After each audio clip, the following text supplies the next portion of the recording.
Once upon a time, in the land that is now Vietnam, a hero named Le Nam Dai was born. He grew up in Tay Binh, a region renowned for its resilient people. Le Bi was intelligent, strong, and showed leadership qualities from a young age. His family was respected, giving him the opportunity to study and gain influence in his community. He learned about history, strategy, and the injustices his people suffered under foreign rule. Le Bi once served as a local official for the Liang dynasty, hoping to help his people from within. But he soon realized the system was corrupt and deeply prejudiced against the Vietnamese. Disillusioned, he resigned, unable to endure the oppression any longer. Returning to his homeland, he began meeting with other local leaders and scholars. They dreamed of a future where the Vietnamese could govern themselves. In these secret gatherings, the idea of rebellion began to take root. Le Bi emerged as a natural leader, ready to guide his people to freedom.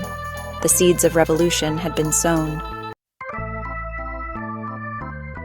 For centuries, Vietnam was under the rule of foreign powers, most recently the Chinese Liang dynasty.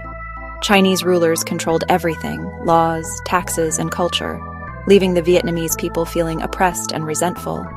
Heavy taxes and forced labor pushed many into poverty. Liang officials favored the Han Chinese and didn't give the Vietnamese any real power. Attempts to erase Vietnamese identity were met with quiet resistance. Despite the hardships, the people held on to their language, customs, and hope for freedom. The unrest and harsh rule created a longing for a leader who could unite them. Failed rebellions came and went, but the desire for independence only grew stronger. The stage was set for a hero to rise. Le Bi's resolve grew stronger as he saw the suffering of his people. Cruel rulers like Xiao Zi pushed the people to their limit with harsh taxes and punishments. Le Bi saw that it was time to act. He secretly organized a resistance, gathering support from tribal chiefs, scholars, and warriors. Allies like Trieu Tuc and Tin Thieu joined him, forming a powerful alliance. In 542, Le Bi raised the banner of rebellion. Thousands answered his call, inspired by his vision of independence. His army launched surprise attacks, quickly overwhelming Liang outposts. The Chinese were caught off guard by the speed and unity of the uprising. Le Bi's leadership and knowledge of the terrain led to early victories. The rebellion was on, and hope spread throughout the land. Le Bi's forces swept through Jiaochao, capturing the capital, Long Bien. The hated officials fled, ending Liang control. The people celebrated their freedom and looked to Le Bi as their leader.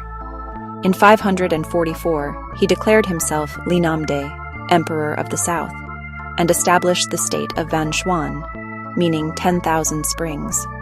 He built a new government, appointing trusted allies and focusing on the needs of the Vietnamese people. Le Nam Dai established a new capital and built Khai Quoc Pagoda, symbolizing national independence. His actions sent a clear message. Vietnam was no longer a province, but a sovereign nation. The new emperor worked to unite his people and lay the groundwork for a lasting state. Van Xuan became a beacon of hope for generations to come. The dream of independence was now a reality, but challenges still lay ahead.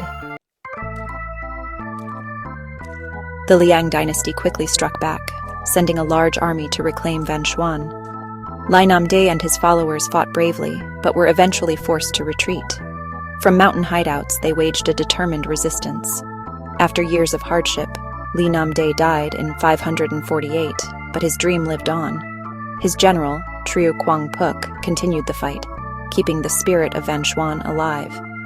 Le Nam Dai was the first to declare Vietnam an empire, asserting its equality with China. He planted the seeds of national identity and pride. Today, he is honored as a founding hero of Vietnam. His courage and vision inspired generations to stand up for freedom.